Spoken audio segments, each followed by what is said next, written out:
नाज़रीन, उम्मीद है खैरियत से होंगे। आज नए व्लॉग के साथ हाज़िर हूँ।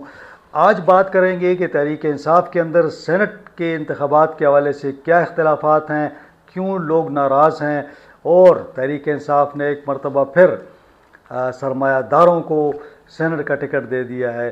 जो गरीब और वर्कर था उसको नज़रअंदाज कर दिया गया है। जी बिल्कुल, हमने देखा कि माजी में भी ऐसा ही होता रहा है और इस मरतबा फिर वही मामला हुआ है।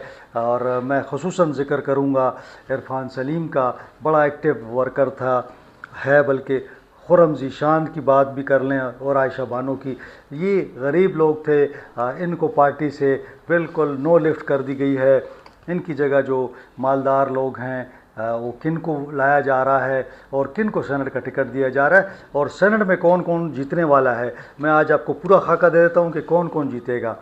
तो अगर इलेक्शन होते हैं तब भी, और अगर इलेक्शन नहीं होते, बिला मुकाबला एक सेटअप बनता है, तो उसमें भी मैं आपको आज पूरी तफसील दे दूँगा। इस व्लॉग को आपने आखिर तक देखना है।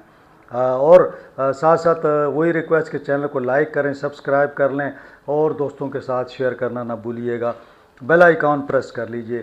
तो जनाब 21 तारीख को सेनेट के इलेक्शन होने जा रहे हैं। सूबाई हुकूमत ने बिला आखिर जो है 20 तारीख को असम्बली का इजलास तलब कर लिया है, जिसमें इम्कान यह है कि जो 25 नए लोग हैं वो हल्फ उठाएंगे।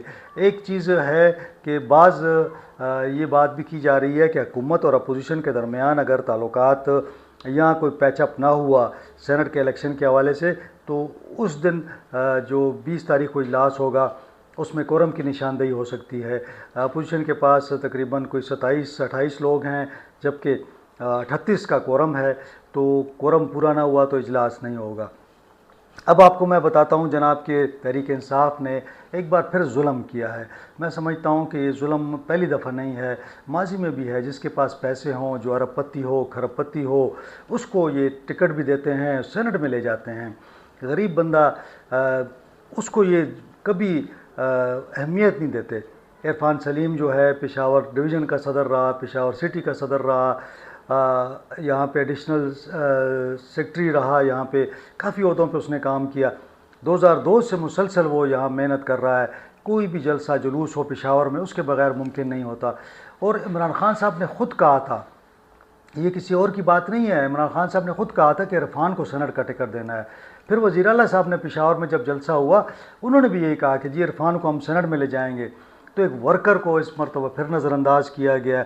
खुर्रम ज़ीशान भी एक वर्कर है, लेकिन वो उसका इतना टेन्योर नहीं हुआ, लेकिन बड़ा एक्टिव है। वो कोहाट से उसका ताल्लुक़ है, बड़ा उसने जान मारी है पार्टी के लिए, उसको भी नज़रअंदाज कर दिया गया है। आयशा बानो है, उसको भी नज़रअंदाज कर दिया गया है। तो अब टिकट किसको दिया गया है? 4 लोगों का टिकट के लिए फ़ाइनल किया गया। मुराद सईद है, फैसल जावेद हैं। इन दोनों की पार्टी के लिए बिल्कुल काफ़ी इन्होंने मेहनत की है और पार्टी के लिए इन्होंने काफ़ी कुर्बानियाँ दी हैं। मिर्ज़ा अफरीदी साहब को टिकट मिल गया है। जी बिल्कुल, तीसरे नंबर पे मिर्ज़ा मोहम्मद अफरीदी हैं, उनको टिकट मिल गया है। ये जनाब करोड़पति अरबपति, इनको पहले भी मैंने बताया था कि मुस्लिम लीग नून ने इनको टिकट दिया।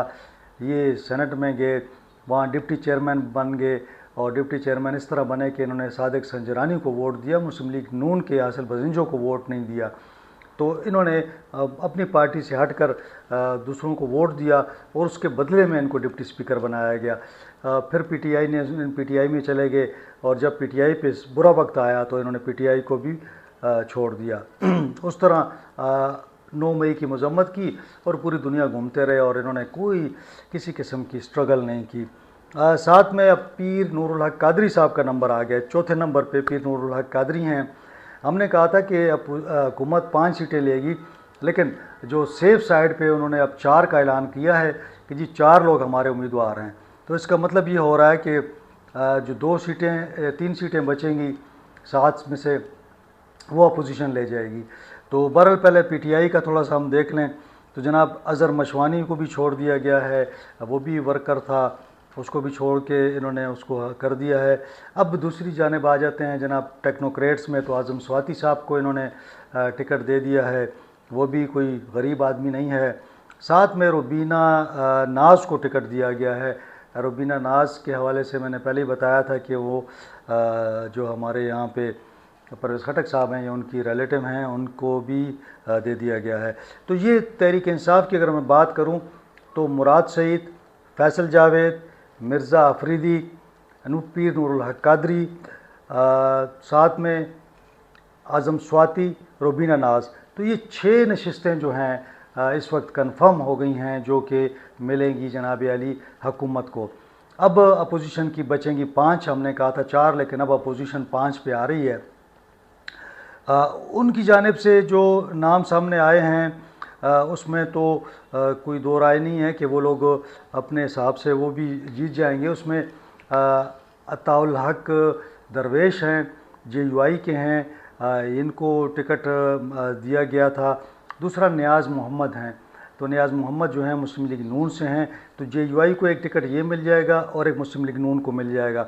पीपल्स पार्टी को रुबीना खालिद का टिकट मिलेगा जो ख़वातीन पे हैं, और साथ में ये मैं आपको बताऊं कि सेनेटर दिलावर हैं JUI के, वो टेक्नोक्रेट्स में हैं, तो उनको भी मिल जाएगी क्योंकि वो सनतकार हैं और बिजनेसमैन हैं, तो उनको वहाँ से टिकट मिला है, तो वो वहाँ से मुंतखब हो जाएंगे। तो अब रह गया जनाब एक सीट। तो आप सोच रहे होंगे कि जी मैंने 6 तो उनकी बता दी, 4 इनकी बता दी, तो एक 5वां कौन सा है? यानी 2 JUI की, एक नून की और एक पीपल्स पार्टी की मैंने आपको बता दी हैं। तो आप सोच रहे होंगे कि 5वां क्या? तो 5वां जनाब सेनेटर तलहा महमूद साहब भी आ रहे हैं। अब तलहा महमूद किसी पार्टी की तरफ से ज्वाइन करेंगे या आज़ाद इलेक्शन लड़ेंगे, उनका भी जो मुस्तकबिल है बड़ा रोशन है, क्योंकि पैसे वाला सरमाएदार आदमी है ना। आपने देखा है कितनी एक ज़बरदस्त गेम हो रही है। जर्नल पे 7 नशिस्तें हैं, अपोजिशन ने 2 लोग खड़े किए हैं, 4 लोग जो है वो खड़े किए हैं जनाब अली हुकूमत ने, ठीक है, उनके नाम फाइनल किए हैं। ये जो 7वीं पोस्ट है ना, ये पीपल्स पार्टी ने इनको खड़ा किया है, तो ये 7वां जो है ना तलहा महमूद के लिए हुकूमत और अपोजिशन दोनों गैप दे रहे हैं, यानी रास्ता दे रहे हैं कि तलहा महमूद को अगर ये बात बन जाती है तो तलहा महमूद साहब जो है ना वो भी सेनेटर बन जाएंगे पीपल्स पार्टी की जानिब से। तो ये गेम चल रही है। अब इसमें 2 चीज़ें रह गई हैं। एक तो हुकूमत और अपोजिशन के दरमियान जो बातचीत चल रही है उसका आज यही अभी तक फ़ैसला यही हुआ है जो मैंने आपको नाम बता दिए हैं। यानी वो लोग हुकूमत को 6 सीटें मिलेंगी, अपोजिशन को 5 मिलेंगी, तलहा महमूद भी अपोजिशन के खाते में आएंगे, तो 5 ये हो जाएंगे, 6 वो लोग हो जाएंगे। और अगर ये जो मखसूस नशिस्तें ना मिलती तो अपोजिशन को 1 मिलती या हुकूमत 10 ले जाती। तो अब ये सूरत हाल है कि 6 और 5 पे मामला आ गया। तो कितना फ़र्क आया इन 25 सीटों की वजह से। जो 25 सीटें ख़वातीन की मिली हैं या मखसूस नशिस्तें मिली हैं अपोजिशन जमातों को, तो ये सूरत हाल है। अब अपोजिशन जमातें आपस में ही बात कर रही हैं और हुकूमत के साथ भी मुज़ाकरात हो रहे हैं। अब 2 मामला है, अगर बातचीत नहीं होती तो हुकूमत कोशिश करेगी कि जो इजलास 20 तारीख को बुलाया जा रहा है इतवार को, उसमें कोरम की निशानदेही कर देंगे और वो हलफ नहीं हो सकेगा। दूसरी सूरत यह है कि अगर बातचीत कामयाब हो जाती है तो वो अलबरदारी हो जाएगी और उसके बाद अगले दिन जो है वो जिरगा हाल में वोटिंग हो जाएगी और उसमें जो है वो 6-5 का फार्मूला बन जाएगा। अब यहाँ पे 6-5 के बाद मेरा ख़्याल है कि और कोई ऐसी कोई मुश्किल नहीं रही, क्योंकि मामला वो जो 7-5 पे चल रहा था ना, वो एक इशू था कि जी हम 7 लेंगे और आप 4 लेंगे, तो वो एक इशू चल रहा था, तो वो हल हो गया है। तो अब कहने का मकसद ये है कि ये सिलसिला इस हद तक हो गया है कि फ़ाइनल तकरीबन ये जो नाम मैंने आपको बता दिए हैं कि ये लोग फ़ाइनल हैं। अलबत्ता तहरीक इंसाफ के अंदर जो इख्तिलाफ़ात हैं वो इससे बढ़ जाएंगे, क्योंकि जब आप वर्करों को नज़रअंदाज करते हैं और जो मालदार लोग हैं, दौलतमंद लोग हैं, सरमायादार लोग हैं, उनको आप सपोर्ट करेंगे तो यही होगा जो आज नज़र आ रहा है।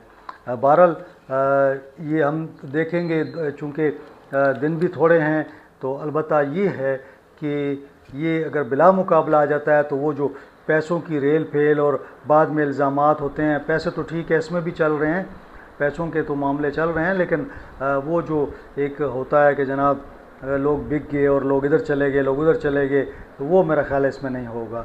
और हुकूमत ने भी दहशतमंदी का मुजाहरा किया है कि उसने सिर्फ 6 सीटें पे उन्होंने अभी तक वो खड़े हैं और अपोजिशन को जो है 4 की बजाय 5 दे दी हैं, तो यहाँ पे सेटलमेंट होता नज़र आ रहा है। बहरहाल ये जो डेडलॉक था ये तकरीबन ख़त्म हो गया है और हमें उम्मीद है कि अब ये इलेक्शन का प्रोसेस कंप्लीट होगा और फिर जो अगला इलेक्शन है 30 तारीख को उसमें जो है एक नशिस्त है ख़वातीन की सेनेट के लिए, तो उसका इलेक्शन जो है 30 को होना है। तो उस पर फिर किसी दिन डिटेल में बात कर लेंगे, अभी उसका टाइम है। तो आज की ये एक ब्रेकिंग थी और आज का ये चूँकि सूरत हाल ऐसी थी तो मैंने कहा कि ये मैं आपके साथ शेयर कर लूँ। तो आज के लिए इतना ही, इंशाल्लाह अगले व्लॉग में आपसे मुलाकात होगी। अपना ख्याल रखें। अल्लाह हाफ़िज़।